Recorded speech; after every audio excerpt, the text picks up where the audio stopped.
So Happy New Year to everyone. Happy New Year 2026. Mau berubah, aku nak berubah yang paling besar dulu. Maksudnya, okay, aku akan berubah 360. Macam benda tu tak akan berubah. No, macam YB pula.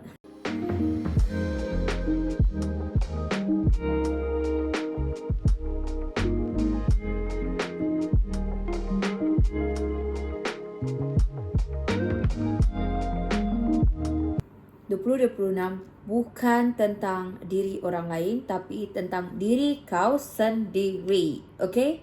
So, aku mau bagi tahu macam mana kita mau kasih tinggal versi diri kita yang lama dengan versi yang baru dengan lebih mantap. Okay, so let's go. Hai semua, kalau you tengok video ni, kau akan rasa benda yang sama macam aku rasa lah. So, kita mau ubah diri kita daripada yang versi yang lama kepada versi yang terbaru pada tahun 2026. Iaitu hidup kau kena berubah, mindset kau kena ubah, dan versi lama diri kau pun kena ubah. And dia memang tak boleh kita bawa untuk tahun ini. So kau kena dengar sampai habis. Okay, jom, let's go.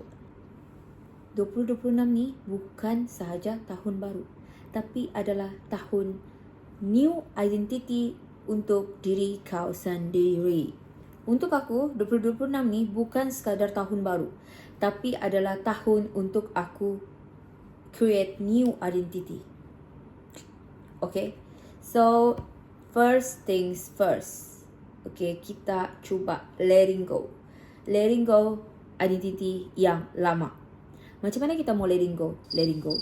Aku sedar, kita semua tak akan dapat berubah kalau kita masih ada tabiat yang lama, masih cakap, masih dengan fikiran yang lama, dan masih dengan standard yang lama.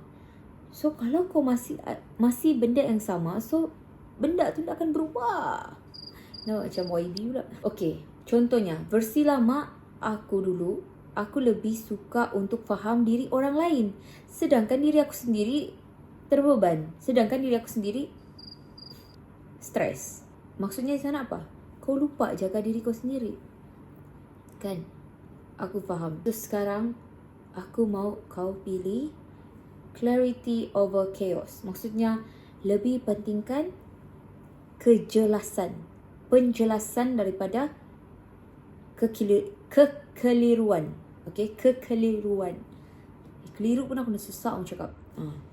Maksudnya, kau lebih pentingkan emosi diri kau sendiri. Dalam dunia ni, kau tidak berhak untuk jaga emosi orang lain. Yang kau berhak adalah jaga emosi kau sendiri. Faham? Macam tu. Mungkin dulu kita fikir, kenapa? Betulkah aku punya cara ni? Betul! Tiada yang salah. Semua orang betul.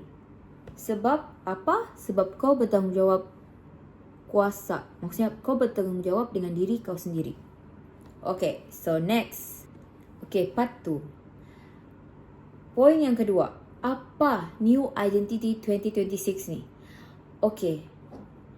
Kalau aku beritahu kau kena buat. Iaitu, kau mesti new identity aku untuk tahun 2026 ni adalah dia simple tapi nampak power gila weh. Kalau kau follow benda ni. Okay, yang pertama, bergerak dengan tenang. Bukan tergesa-gesa. Ya, memang kita kadang-kadang tergesa-gesa kan. Bukan kamu je, aku pun kadang-kadang. Dulu-dulu lah. Ya. Yang kedua, kau kena try untuk bercakap bila perlu. Bukannya, kadang-kadang kita ni cakap tak berfikir kan. Cuba kita berfikir dulu sebelum kita bercakap. Cuma aku sekarang. Okay, yang ketiga adalah fokus pada grow. Maksudnya fokus pada untuk macam mana mau improve diri kau, macam mana mau mengembangkan lagi kau punya potensi diri kau, macam mana lagi banyak skill yang kau boleh belajar, macam tu. Then kau jangan fokus untuk compare kehidupan diri kau dengan kehidupan orang lain. Kalau kau macam tu, sampai sana saja kau. Tak ada boleh berubah. Memang kau di sana saja. Faham kan? Di sana saja. So Di sini kita mau kejar adalah kehadiran yang orang presence. Maksudnya kau, walaupun kau tak pun kau bising-bising, tapi orang sedar kehadiran kau di sana. And then kau tak perlukan perhatian daripada orang lain. Itu yang paling penting. This is the energy that I bringing into 2026, iaitu classy, self-respected dan intentional. Poin yang ketiga adalah mindset shift. Bila kau sudah tahu apa benda-benda yang kau kena follow dan kau kena berubahlah. Okay, dulu aku fikir kalau aku mau berubah, aku kena berubah yang paling besar dulu. Maksudnya, okay, aku akan berubah 360 macam ni. Aku kena begini. No. Kita perlukan progress, bukannya terus mendadak. So, bila kau mendadak, kau stres. Kau kena ada perubahan yang kecil tapi nampak konsisten begitu. Macam mana cara aku jaga masa aku? Cara aku jaga circle aku? Cara aku jaga macam mana aku cakap dengan diri aku sendiri? And then, cara aku jaga ataupun kontrol diri aku dengan orang lain. Sebab kita tak boleh kontrol orang lain kecuali diri kau. So that's how identity is built up, okay? Jadi last but not least adalah kalau you rasa tahun 2025 ni banyak benda yang mengajar kau untuk jadi kuat. So tahun 2026 ni mungkin adalah masa kau untuk berubah, masa kau untuk bangkit semula. Masa kau untuk jadi versi diri kau yang lebih align dengan visi dan matlamat hidup kau. So, kita tak perlu bising, tak perlu explain benda yang remeh-temeh. And then kau just evolve, kau just berkembang begitu. So, kalau you suka konten saya macam ni, jangan lupa subscribe. Dan tulis di komen, who are you becoming in 2026? Adakah kau akan jadi Superman? Or Batman or Spider-Man.